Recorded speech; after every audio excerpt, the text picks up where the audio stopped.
My wife demanded a hall pass after beating cancer, so I sent her to the streets after she was unfaithful in the sheets. My wife and I have been married since 2001 and together since 1999. She is the most intelligent, thoughtful, caring, loyal person I know, and I have always considered myself fortunate to have met and married her. Even today, she remains aesthetically beautiful, and men have consistently complimented her throughout our marriage. Despite their advances, she has always rebuffed them. Earlier this year, she was diagnosed with uterine cancer stage 1, and underwent a full hysterectomy. I was never concerned about the cancer. It was diagnosed early, addressed swiftly, and she made a full recovery. I took time off work to care for her after the surgery, and all seemed well. There were some expected emotional instances on her part, and though I am not particularly emotional, we confronted them together. After her recovery, she insisted that we start living life to the fullest and embarked on a 10-day trip to Europe, followed by a journey to Belize. We also have a trip planned to the UK and Spain later this year. I am fine with these endeavors, as they contribute to building memories and checking off bucket list adventures for her and us. I understand that these actions stem from her feeling fragile. She also embraced activities like yoga, swimming, and healthy cooking classes. I was fully on board until last week. Last week, she came home from work and expressed a desire for a hall pass, a one-time opportunity for her to have intimacy with someone else besides me. She explained that since her cancer diagnosis, her outlook on life has changed, and she doesn't want to be restricted from doing things she desires. She mentioned a guy at her work whom she's always been attracted to, and as he's leaving the company, she sees it as the perfect opportunity to engage with someone else. She asserted that I could say no, but doing so would result in her being mad and disappointed at me for an indeterminate amount of time and would confirm my male toxicity and insecurity. I don't consider myself toxic, and if not wanting my wife of 20+ years to have intimacy with someone else is considered insecure, then I guess I am insecure. I expressed appreciation for her openness but clarified that approval via coercion is not true approval. I also conveyed my disapproval of her language in describing my yet unknown reaction to this significant issue that could impact the rest of our marriage and life. The next morning, she apologized for putting such a weighty decision solely on my shoulders. To help, she decided to take the decision away from me.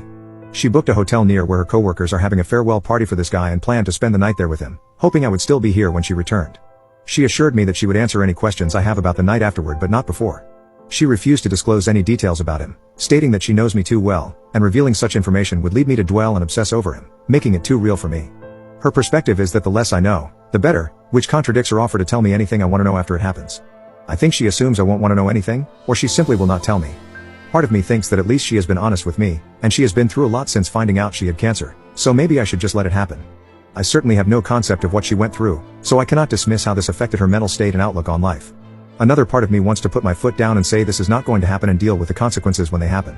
Her best friend called me callous for even suggesting that I wouldn't let it happen because I have no idea what she went through. I find it hard to believe that she is okay with the possibility of throwing away 20+ years of marriage over some guy with whom she has had no relationship outside of work. Part of me wants to know who this guy is. What does he look like? What does he have that is so enthralling for her? Is he just a safe option? Is he married? Does his wife know? Update 1. I was hoping that my opposition to her plans would give her pause, but unfortunately, that did not happen. I said I was a hard no, and I wasn't sure how I would feel about you if you went ahead with it. I was met once again with, "This is for me, it will be one time, what can I say to help you deal with it, you'll get over it, we were meant to be regardless of the situation."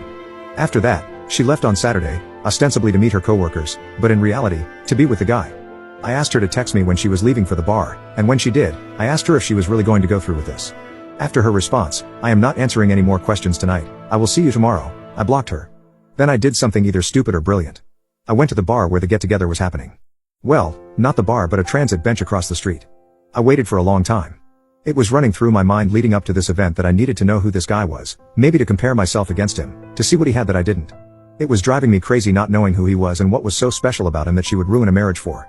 After what seemed like an eternity, a woman that I recognized from my wife's office left the bar and got in a cab. Soon, other people started filing out, and the entire group came out. People were hugging a man and shaking his hand. I assumed that I had my guy. I didn't see my wife and had a brief thought that maybe she called it all off. I unblocked her, and there were no messages.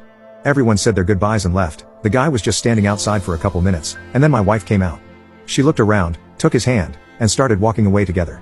Of all the emotions I went through, trepidation, sadness, anger, it was disgust that really encapsulated the event for me. This guy was short, fat, and bald, all the things I cannot compete with. Ultimately, I felt like a pervert for watching from a distance. I followed until they got to the hotel, and then turned around and went home. I woke up on Sunday morning and put a lock on the master bedroom door. I moved her things to the spare room and left a note asking her to find other accommodations as quickly as possible. I visited another friend who is a lawyer, and he gave me some great advice and a couple of recommendations for divorce attorneys. When I got home, and as per my friend's advice, I recorded the interaction. I was halfway up the stairs when she came up from the family room asking what was going on. "Could we talk? I thought we talked about this?" I just answered with, I am not interested in discussing this tonight, and went to bed. After not getting a response from me through the door, she left me alone. I feel kind of like a child for not talking with her and shutting the door on her, but I just couldn't look at her. On Monday, I got up and got ready for work. She was waiting for me and asked if we could discuss getting back to normal. I said, you have been doing all the talking for the both of us for the last week, why don't you continue? And left for work. Update 2. My lawyer wasn't available for a few days, so I was faced with the reality of having to live with my wife in the interim. I really didn't want to go home and have any discussion, let alone a discussion about our relationship. When I did get home, I was basically ambushed by her friends and my mother-in-law. Instead of taking the remorseful approach, they decided that a full court press was what the situation warranted, and I was basically berated by them. Her best friend was definitely the ringleader, but all of them decided to say such things as, she's been through a lot, you don't know what she's been through, you have no idea what it is like to face something like this was a one-time thing, at least she told you she could have hidden it from you, she will never see the guy again, and my favorite, you are a monster for what you have been putting her through these last couple of days. I listened with a cold look on my face, and when there was a pause in their fury, I asked if they were all done now. Then I asked my wife if there was anyone in her circle of friends or anyone else that she forgot to tell about this. I quietly informed all of them that I was going to sit down with their husbands and tell them about how they were verbally abusing me, shaming me, and trying to coerce me into staying with a cheater. After I told them to leave, I said that I had no say in the entire event, and so they have no say in whether I stay or not. My soon-to-be ex-wife sort of apologized. She said that she regretted the entire thing. I said there is a difference between regret and remorse. You regret what happened because of the cause and effect. You have regret because your life will never be the same, our relationship will never be the same because you were wholly and willfully unconcerned about me and what I wanted. She asked if I had any questions, and she would answer them now, no matter how disturbing. I said that the one question I do have is, why? Not necessarily why this guy, why this low-end unattractive, unfit guy, but why someone else in the first place? She said that the cancer scared her to her core. She felt like she was rushing toward mortality and stepping out of that tunnel was appealing. She said that after all this time of being a wife and mother and worrying about family, this was something just for her. An escape. The guy was just someone who was interested in her for a long time, she knew he wouldn't say no, and he was the complete opposite of me. I said if I was going to risk my marriage, the woman would have to be a serious upgrade from you. I told her that I saw you and him coming out of the bar that night. I watched you walk away from the bar hand in hand towards the hotel. I said that you looked too familiar with each other and asked if there was something going on before all this. She said no, but who knows if that is the truth or not. I said that after all our years together, your lack of respect for me was astonishing. I finished by saying that I would never be able to look at myself in the mirror again if I condoned that level of disrespect and stayed with you. I said I hope we can go our separate ways amicably, and that I have an appointment with a lawyer later in the week. I again asked her to find some other accommodations, and she simply said, I am not going anywhere. We are not getting a divorce. I will give you all the time you need and do whatever you need to recover from this. We will get past this. She has asked me to go to marriage counseling, which I refused. Why would I go to counseling? I did nothing to warrant needing a therapist's advice. I had her served and gave her a notice to vacate because the house is my premarital asset. She has moved in with her mom, but I find her constantly coming by to see if I need anything or making suggestions like, what if we had an open relationship only on your side, which seems kind of desperate and pathetic. She has said that she will drag the divorce out for as long as possible but so far has been compliant. The worst part of all this is telling my daughter that we are getting a divorce and why, followed closely by her begging me to give her mom another chance.